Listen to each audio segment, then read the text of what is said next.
भारत का पड़ोसी देश नेपाल अब ब्लैकमेलिंग पे उतर आया है। नेपाल भारत को ब्लैकमेल कर रहा है to accept the EPG report. ये वाली जो ईपीजी रिपोर्ट है, इंडिया ने इसको एक्सेप्ट करने से इनकार किया हुआ है, लेकिन बदले में नेपाल ने ये कहा है कि अगर भारत इसको एक्सेप्ट नहीं करता है उस केस में हम लोग अपने सांसद के जरिए इसको सार्वजनिक कर देंगे, इसको पब्लिकली ओपन कर देंगे। आप लोग यहां पे देख पाएंगे ये वाली जो खबर है पिछले 1-2 दिनों से नेपाल के अलग अलग न्यूज़पेपर्स में देखने को मिल रही है। ये वाली खबर का टाइटल देखिए, miffed by new Delhi constant डिमरल stakeholders in Kathmandu press for making the EPG report public. यहां पर भी देख पाएंगे नेपाल के सबसे फेमस न्यूज़पेपर काठमांडू पोस्ट की ये वाली खबर है, calls grow louder for making the EPG report public one way और दी अदर। यानी कि कैसे भी करके नेपाल को ईपीजी वाली रिपोर्ट को पब्लिक कर देना चाहिए। ये सब तरह की मांगे हैं जो कि हमें नेपाल में देखने को मिल रही हैं।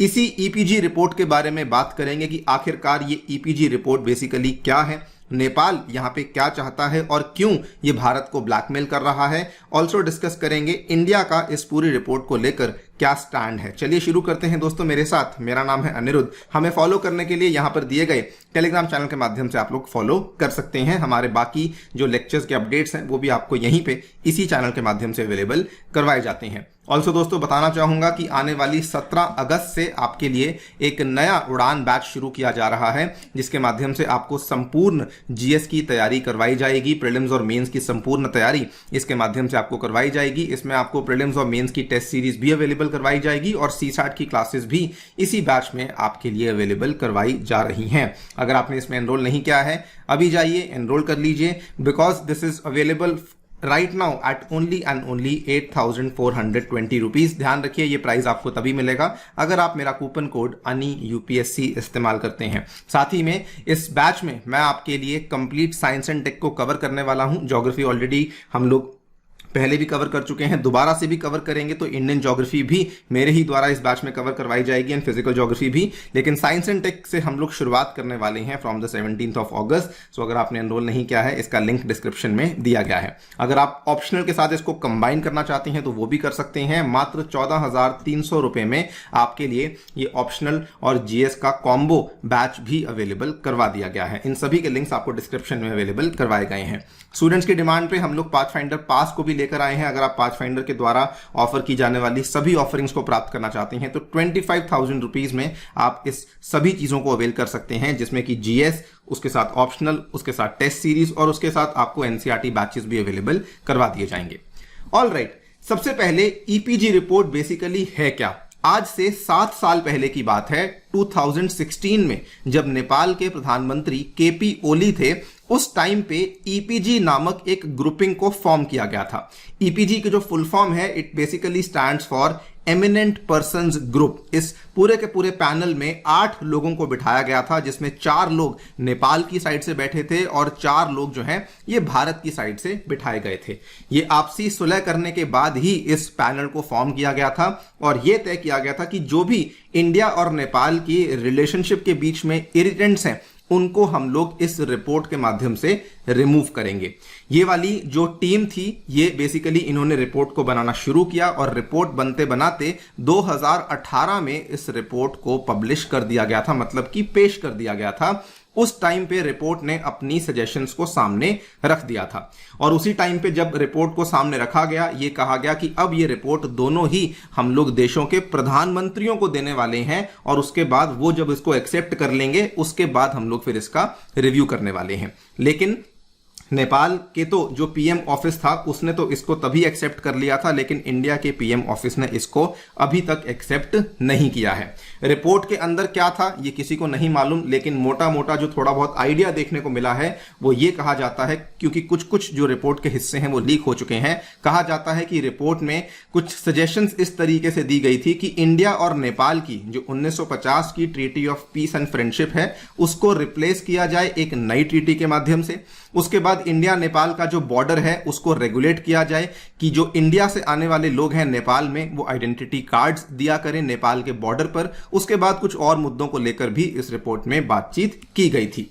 नाउ नेपाल इस रिपोर्ट को लेकर बेसिकली चाहता क्या है। रिसेंटली क्या हुआ, आज से लगभग एक हफ्ता पहले की बात है, पिछले फ्राइडे की बात है, नेपाल में एक neighbourly relations and e-PG report को लेकर एक बेसिकली सेमिनार ऑर्गेनाइज किया गया था। ये वाला जो सेमिनार था इसको ऑर्गेनाइज किया गया था टंका प्रसाद स्मृति प्रतिष्ठान के द्वारा, और ये नेपाल की एक सिटी है ललितपुर, वहां पर आपको ये सेमिनार देखने को मिला था। वहां पे नेपाल के बहुत सारे फॉर्मर फॉरेन मिनिस्टर्स जो पहले ईपीजी के मेंबर्स रह चुके हैं वो सभी लोग अवेलेबल थे। इन्होंने कहा कि नेपाल का जो पेशेंस है, उनका जो धैर्य है, ये अब जवाब दे चुका है, ये अब खत्म हो चुका है। वहीं पर एक्सपर्ट्स ने कहा कि अब नेपाल को बेसिकली इस रिपोर्ट को अपने पार्लियामेंट के जरिए, अपने संसद के जरिए पब्लिक कर देना चाहिए। Experts have suggested that Kathmandu can make it public through parliament in case India's Prime Minister Modi continues to refuse to accept the suggestions of the expert panel on improving and updating his country's relationship with Nepal। बल्कि इसी meeting में उपस्थित mister Thapa भी थे, जो कि पहले नेपाल के फॉरेन मिनिस्टर रह चुके हैं। इनफैक्ट जब ईपीजी का गठन हुआ था उस टाइम पे ये नेपाल के फॉरेन मिनिस्टर थे, एंड साथ ही में ये ईपीजी के सदस्य भी रह चुके हैं। इनका यहाँ पे ये कहना है, if the government of India does not receive the report prepared by the joint panel then the government of Nepal should receive it, यानी कि उसको रिसीव करके आप लोग इसको पब्लिकली जो है पार्लियामेंट में जाकर के कह सकते हैं। नेपाल क्यों भारत को इतना ज्यादा प्रेशराइज कर रहा है? इसके पीछे सबसे बड़ा कारण है इंडिया नेपाल की 1950 वाली जो फ्रेंडशिप ट्रीटी है। नेपाल बेसिकली उस ट्रीटी से काफी नाखुश है। वैसे तो इसमें कई सारे पॉइंट्स आते हैं कि नेपाल उस चीज को लेकर इंडिया से नाखुश क्यों है, लेकिन जो मोटे मोटे मुद्दे हैं वो ये हैं कि नेपाल को लगता है कि उस ट्रीटी के माध्यम से इंडिया नेपाल के डोमेस्टिक इश्यूज में इंटरफेरेंस करता है। यहाँ की नेपाल में होने वाली जो इलेक्शंस है उसमें भी इंडिया के द्वारा भारी दखल अंदाजी दी जाती है। नेपाल का यह भी कहना है कि हमारे जो संबंध हैं चीन के साथ, उसके ऊपर भी इंडिया टाइम टू टाइम सवाल पैदा करता है, और यह भी इंडिया जानबूझ के करता है। इंडिया उस समझौते का गलत इस्तेमाल करता है।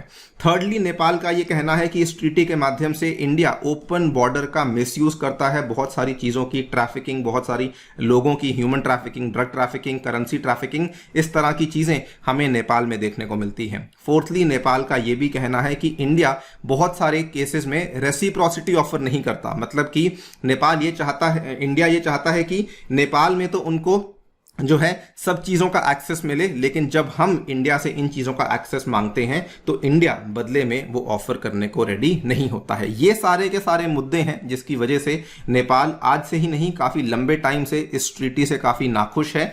इवन जब पीएम मोदी पहली बार जब वो प्रधानमंत्री बने थे 2014 में और नेपाल के दौरे पर गए थे, उस टाइम पर भी ये मुद्दा उठाया गया था कि जो इंडिया नेपाल की ट्रीटी है इसको अमेंड किया जाए, इसको बल्कि एक नई ट्रीटी के साथ रिप्लेस किया जाए। दीज आर द रीजंस जिसकी वजह से नेपाल बार बार ये सब चीजें कर रहा है और कह रहा है, इनफैक्ट अब ब्लैकमेल कर रहा है कि इस रिपोर्ट को हम लोग पब्लिक कर देंगे। इंडिया का इस चीज को लेकर क्या स्टैंड है? इंडिया इस साल इस चीज को लेकर कंप्लीटली साइलेंट रहा है। पिछले साल यानी कि 2022 में जब हमारे फॉरेन सेक्रेटरी विनय क्वात्रा, इन्होंने एक मीडिया कॉन्फ्रेंस को एड्रेस किया था और उस टाइम पे इन्होंने कहा था, all I would say is that the EPG report would be reviewed after it is submitted. इन्होंने कहा कि हमने उस रिपोर्ट को पीएम ऑफिस को सबमिट नहीं किया है। इन्होंने कहा it is yet to be submitted, I think the government will take it into consideration once it is submitted. तो ये वाला जवाब था जो कि भारत के फॉरेन सेक्रेटरी के द्वारा दिया गया था। बहुत ही सिंपल शब्दों में कहें तो वर्चुअली हमने रिपोर्ट को एक्सेप्ट करने से रिफ्यूज कर दिया है, बिकॉज 4 साल हो चुके थे और अब तो बल्कि 5 साल हो चुके हैं हमने इस रिपोर्ट को सबमिट नहीं किया है। तो ऑब्वियसली इंडिया इस रिपोर्ट को सबमिट करने में उतना इंटरेस्टेड नहीं है। कारण क्या है ये किसी को नहीं मालूम, लेकिन एक कारण जो कि बहुत सारे एक्सपर्ट्स का मानना है वो ये हो सकता है कि because of the political instability in Nepal, India इस रिपोर्ट को एक्सेप्ट नहीं करना चाहता है। बताना चाहूंगा, पिछले 5 सालों में जब से इस रिपोर्ट को सामने लाया गया है, सबमिट किया गया था, तब से लेकर अभी तक नेपाल में 3 अलग अलग प्राइम मिनिस्टर्स आ चुके हैं। 2 बार तो केपी शर्मा ओली आ चुके हैं, 1 बार पुष्प कमाल दहल आ चुके हैं जो कि करंट पीएम भी हैं, और 2 बार शेर बहादुर द्यूबा भी नेपाल के पीएम आ चुके हैं। इनफैक्ट केपी ओली के टाइम पर ही इंडिया और नेपाल के जो संबंध थे वो बहुत ज्यादा खराब हो चुके थे, बिकॉज केपी ओली के प्रशासन के द्वारा एक नया मैप इशू किया गया था जिसमें कि उन्होंने कुछ प्लेसेस को बेसिकली यूनिलेटरल डिसीजन के माध्यम से नेपाल के मैप में शो करने का प्रयास किया था। काला पानी, लिपुलेख और लिम्पियादुरा जैसी जगहों को उन्होंने अपने नेपाल की टेरिटरी में इंक्लूड करने का प्रयास किया था। अब देखिए रिपोर्ट में क्या है ये किसी को नहीं पता। थोड़ा बहुत हिंट है कि हाँ उसमें मेनली जो इंडिया नेपाल वाली ट्रीटी है उसको लेकर बातचीत हुई है, लेकिन इतना सबको मालूम है कि ये इशू काफी ज्यादा सेंसिटिव है। इसका बल्कि एक और प्रमाण आपको हम लोग दे सकते हैं। आज से 2 महीने पहले जब नेपाल के करंट पीएम पुष्प कमल दहल जब ये भारत के दौरे पर आए थे, इन्होंने कैटेगोरिकली इस चीज को कहा था कि देखिए मैं ईपीजी रिपोर्ट के मुद्दे को भारतीय लीडर्स के साथ नहीं उठाऊंगा बिकॉज ये मुद्दा सेंसिटिव है और मैं नहीं चाहता कि इंडिया नेपाल की जो आपस में होने वाली बातचीत है उस बातचीत का माहौल खराब हो, इसीलिए मैं ईपीजी रिपोर्ट का मुद्दा नहीं उठाने वाला हूं।